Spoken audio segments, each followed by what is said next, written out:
Hello, welcome to the Planetary Light Grid Network. This is Edlin's Ascension Show. I'm your host, Edlin, and I will be bringing you insights, knowledge, and guidance from our teachers, masters, and healers to help you find and live a life on purpose. The time is now. Come join us in co-creating the new Earth through the Planetary Light Grid Network. Visit us at www.planetarylightgridnetwork.com to learn more. We are now live with a digital course that will help you find your spiritual purpose. So use the link in the description to register. Today, I'm sharing a very special interview with Stacy, aka Jai Shante. Feel free to drop your comments and questions below that come up for you.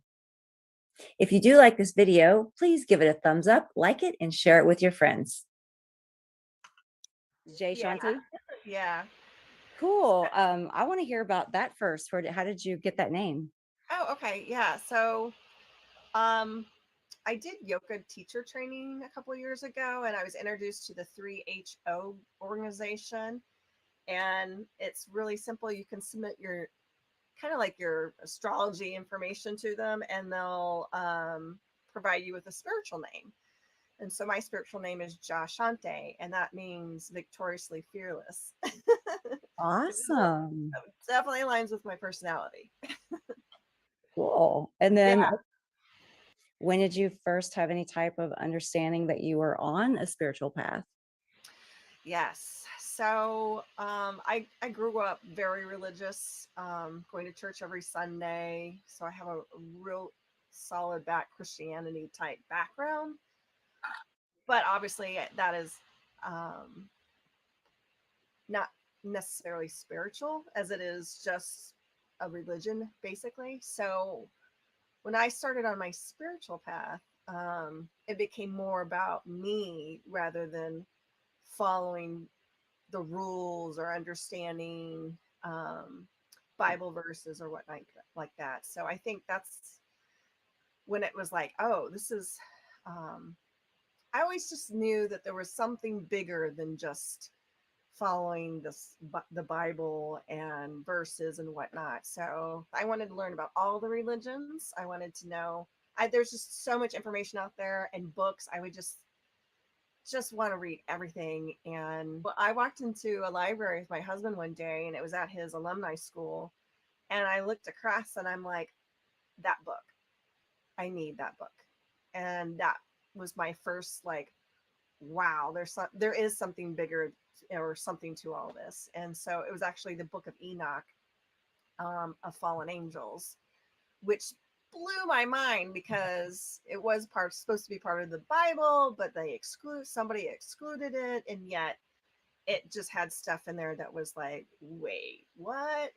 And so and I'd read some pretty far out stuff that's like, I mean, I remember reading something, and I threw the book. I'm like, that's crazy. I go back to the book, I start reading it, and I'm like, so I told myself, I'm like, look, if I read something and it's crazy, fine. I'm going to just kind of use my discernment, right? I'm not going to put it in a category of nutso or not nutso or truth or not truth. I'm just going to let it be. And if I stumble along something similar to that down the line, then I'm going to be like, hey, that's crazy because I read that, X amount of time ago.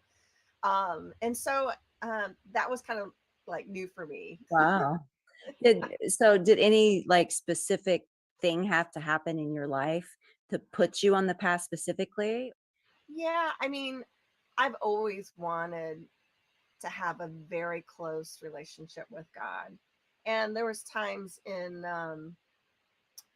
my spiritual life that when I first had a voice come to me and talk to me, that I was like, whoa, like there's a voice that can talk to me. And I took it as God speaking to me, and it said to me, my child. And I was like goosebumps from that point on. But I did have something that was I had events happen to me that kind of were unexplainable.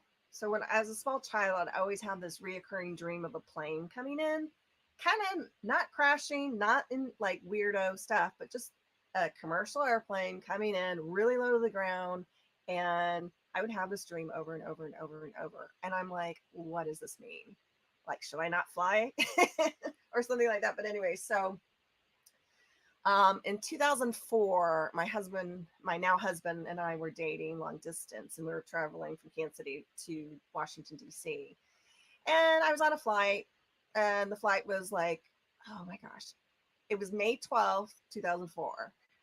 Um, and it was delayed for storms. And Kansas City is really known for all those crazy tornado storms and whatnot, right? So, anyways, I'm delayed for at least an hour, and I'm bored out of my mind. I call anybody I know. I'm calling everybody, and I'm telling them, hey, like just chit chatting. And I told everybody I love them.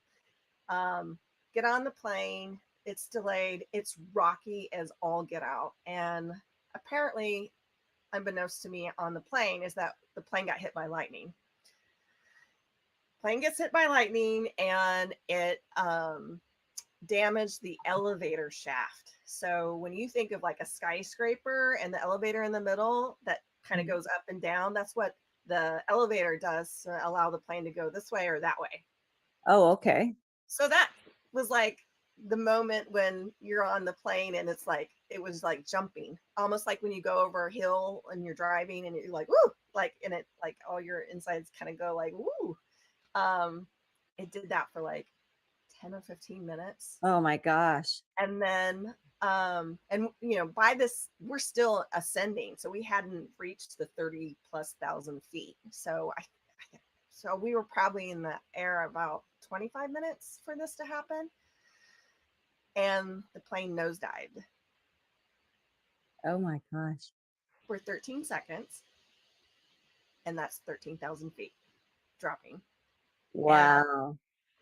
when that happened, I was just like, wait, what? Like, and, like if it fell a little bit, you're kind of like, oh, this is not self-correcting. And I immediately went into the 10 steps where you go and negotiate with God. Like, all right, God, I will do everything in my power to, bring forth, whatever I can to help you in this magnificent plan that you have for everyone. I will do everything in my power.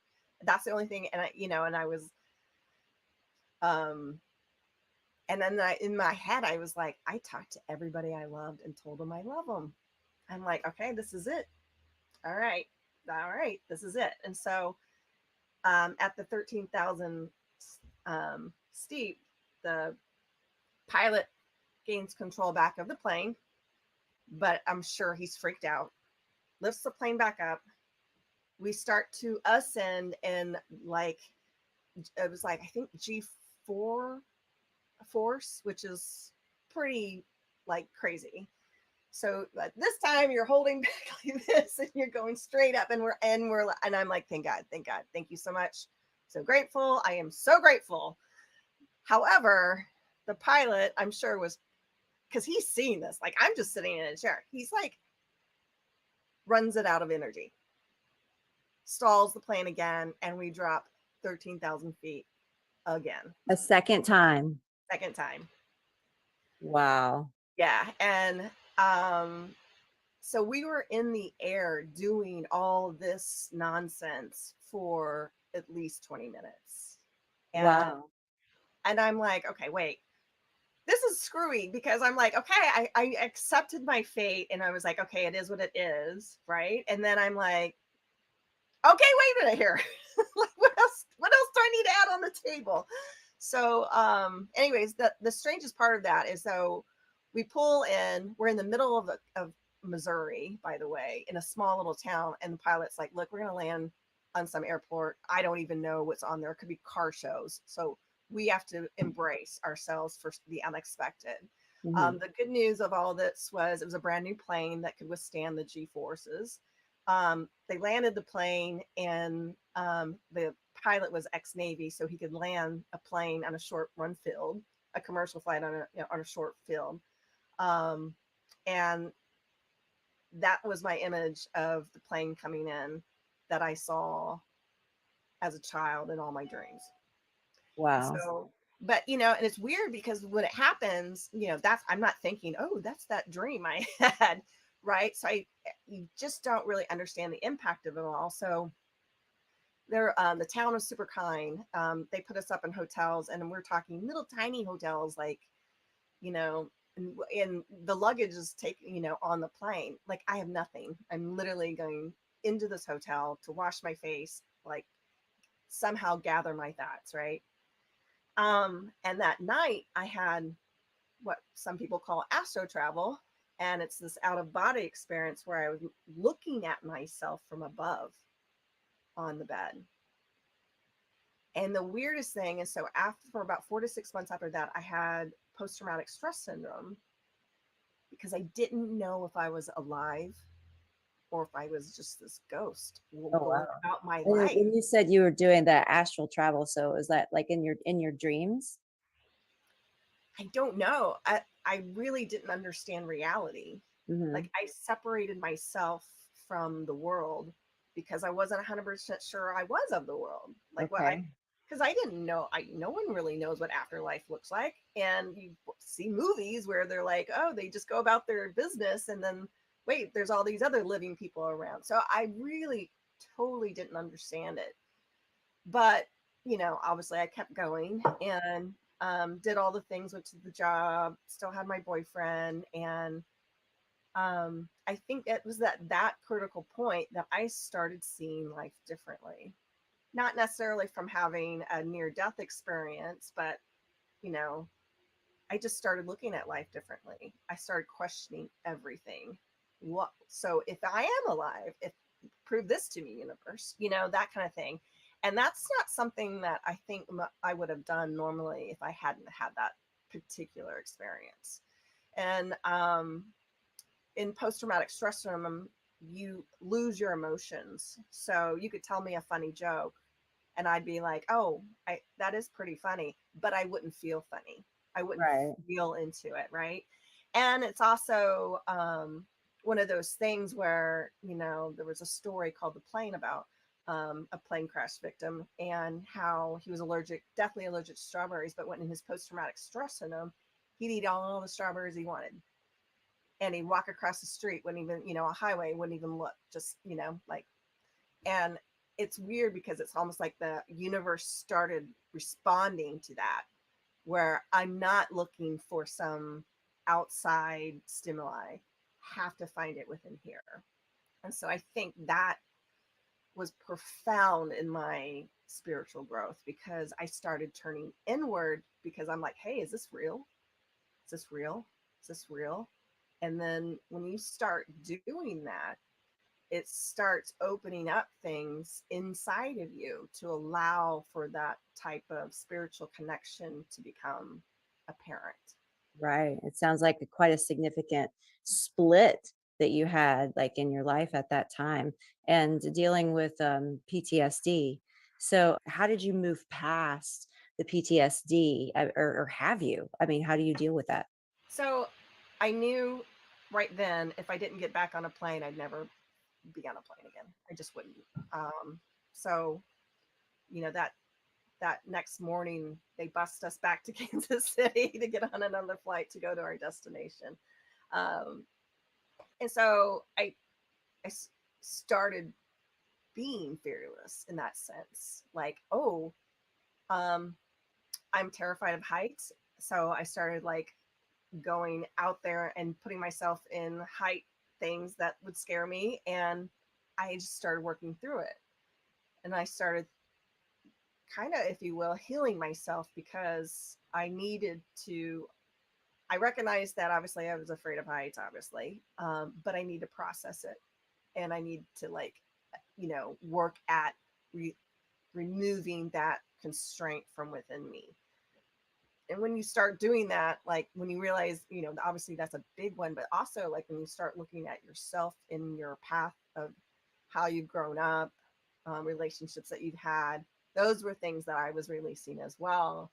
And once you're able to like free yourself from the constraints of all these things that have happened in our lives, It opens up the heart space to make those spiritual connections. So for me in particular, post-traumatic stress syndrome, my husband was saying something snarky to me, and in a fun way, playful, fun way. We're just on the phone. And it kind of ticks me off. And I was like, wait, it was something, and he was not meaning it to be that way. But I went to the extreme. I'm like, I am so angry right now. I'm so mad. I'm so angry. And I'm like, and it feels amazing because I had spent 4 months with no emotions. And like, I didn't feel like I was a real person and an embodied person. And I'm like, I'm so angry and I'm so happy that I feel something finally. So it took me just being me and going, walking into the walls and like figuring out what I needed to do. But you just keep going, you know what I mean? So Wow. Wow. Really facing your fears. That's yeah, amazing. yeah. Amazing. So with the desensitization that you experienced today, what makes you feel connected to something larger than yourself? Well, number one, the synchronicities. There just became too many to be like, um, I was always drawn to the 11s, the 111s. Oh, And me too. my, Constantly. my previous address, I don't live there now, but my previous address in Washington, D.C. was 1111 11th Street Nice. in the building, the 11. So, Oh, do yeah. you know what I mean? Like there was, and that's, and every time I wrote my address down, I'm like seeing the ones, so many in my face. And, you know, there's things in my life that didn't turn out how I wanted them to be. I mean, 100%. Like I had so many disappointments that, um, things work out for a reason. And if you just allow it to work that way and not force it, we're so hard on ourselves and that kind of thing. And so now I know there's a bigger thing out there in the sense that things come to me easily now than they did before because I allow it. Did you Right. have a So, hard time trusting yourself, oh, yeah. to I allow that? totally felt I was unworthy. My number one probably fault to myself was unworthiness. I'm not worthy of God speaking to me. I'm not worthy of being special or gifted in a sense. I think that's definitely my number one thing. And that's something that I still struggle with, right? I Have think doubts everyone does. about. Yeah. Yeah. I swear that is the like the number one thing that it's that it feels like that we all have to like get past eventually. We're confronted with that. Do you have like a special quote or mantra that you like to use to kind of get you there or kind of remind yourself? Oh yes, I love speaking out to the universe. Like, and I do it with like emotions too. So like sometimes I'll wake up and like, how like you wake up and you're like, the coffee's not brewing, the alarm didn't go off, and like it's raining outside and I have to work outside today, that kind of thing. And it's just like I open up the door, I'm like, universe, show me your magic. That's my number one mantra. I'm like, show me your magic. And when I'm outside and like the other day I was driving, I had to go over a huge, tall, like huge bridge, which freaks me out because it's my height issue, right? And it started raining and I'm like, okay, we cannot have rain on a crazy big tall bridge. So I was like, show me the sun, universe, show me the sun. I kid you not, I went over that bridge and it was nothing but sunshine on there, and it was a huge, like, no cloud, no space, no sky to be seen. And then by the time 10 minutes later I'm going over the bridge, pure sunshine. Wow. So yeah, I'm like, okay, universe, show me your magic. That to me, and it's unlimited, right? You don't know, there's no expectation, there's no that kind of thing. So Great. I love it.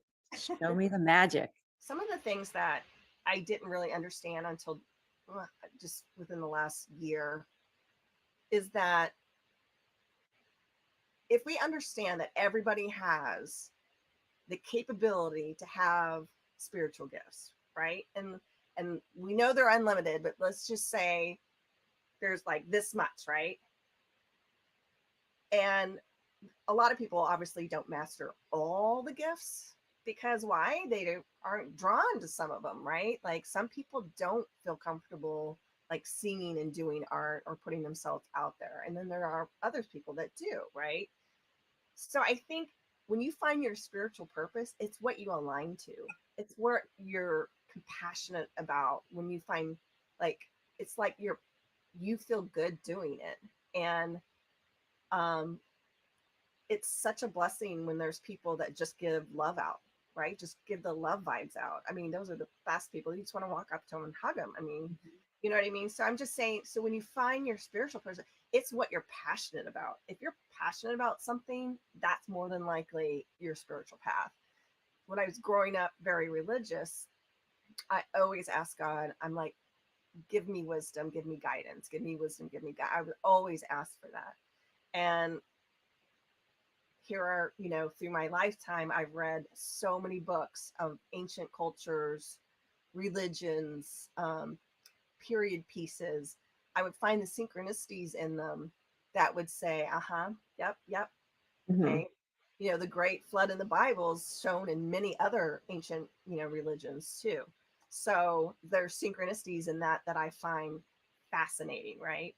And then lately I've been kind of on the path of like, well, what's the science behind religion, right? So that's me. My gift, my number one gift is spiritual wisdom, and allowing my perspective to be shared with others without like impeding on their free will, right? So even if they don't understand spirituality, I can still provide them perspective that like helps them just tweak, a paradigm shift them so they're like, okay, you're right.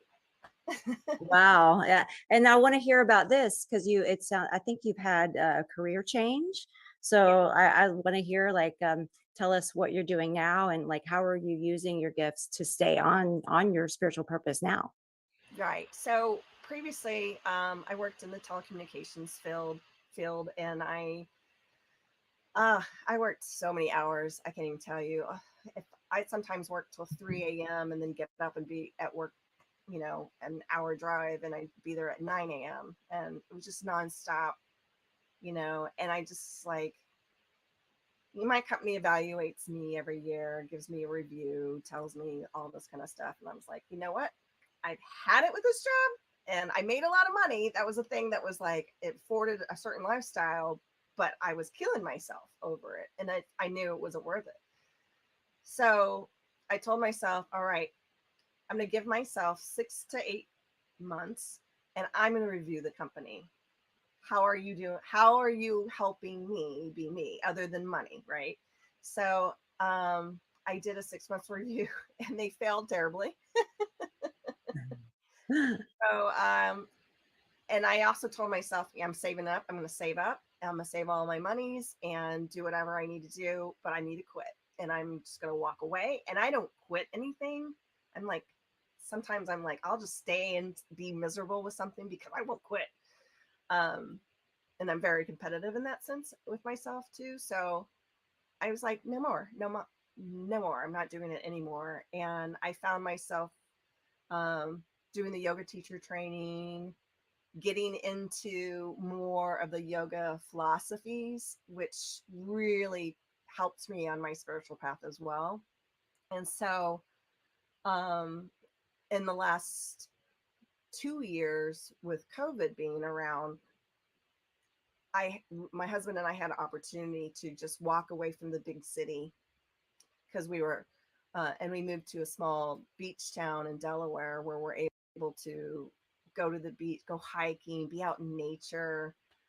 I just saw an eagle and a raven fight, like what? It's just so amazing. And yeah, we don't make as much money as we did before, but I'm wearing tennis shoes or flip flops every day, right? So it's like I'm just a happier person, and if I'm happier, I mean, and my husband's happier, I mean, it's just it's been such a relief to let that get that off my shoulders, and like be an authentic person and be able to pursue my dreams and my passions and find new dreams and passions as well.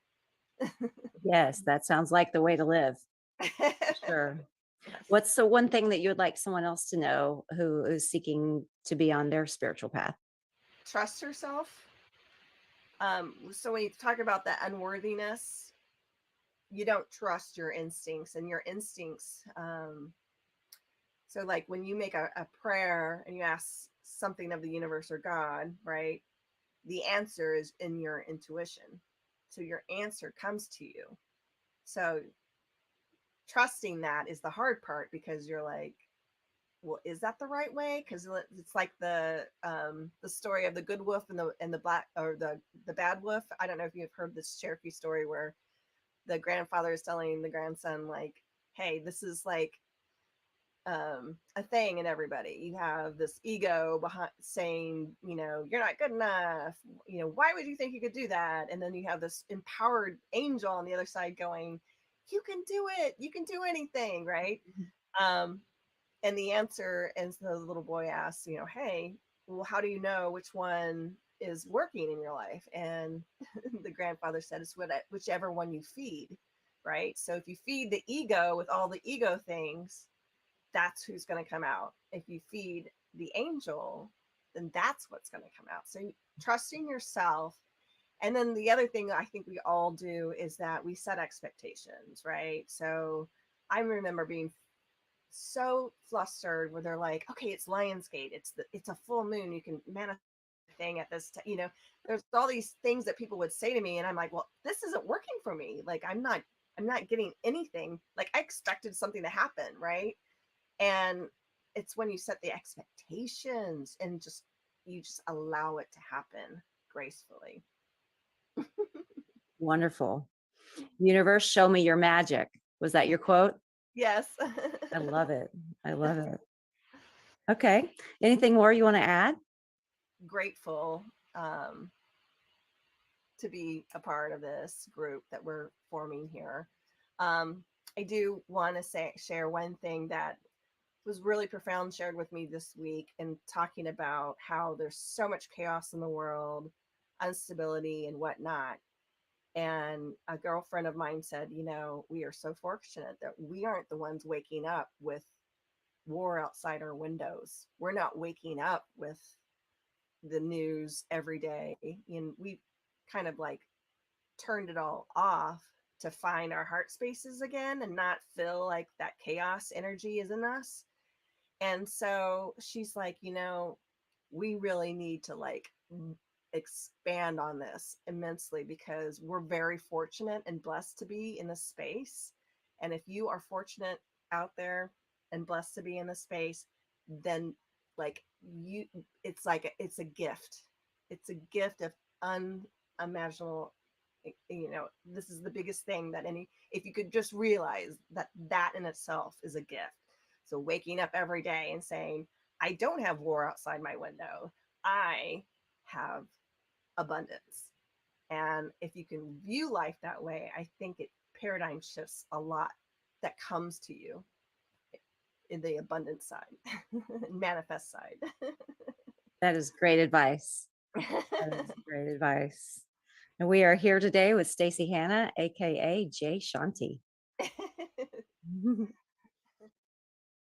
I truly hope you enjoyed the video and got some useful information. We'd love to see your comments and questions below. Don't forget to hit the thumbs up, subscribe, and the bell so you don't miss any of our videos. I'll be doing videos like this one every Thursday, including some interviews. And you can see Alyssa's Aura Reading Show on Fridays at 5 p.m. Pacific Standard Time. Our group has been doing meditations for about a year now, light grid meditations, and we're opening that up for everyone every other Sunday. We're going live with our meditations on YouTube and Facebook.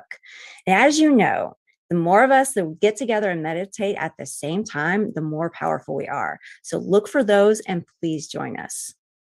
Would you like to be a guest on our YouTube channel? I've got a link in the description. Click that for more information for a chance to be on our channel. We'd love to hear from you if you have a story or experience you'd like to share with us about the light grid. See you in the next video.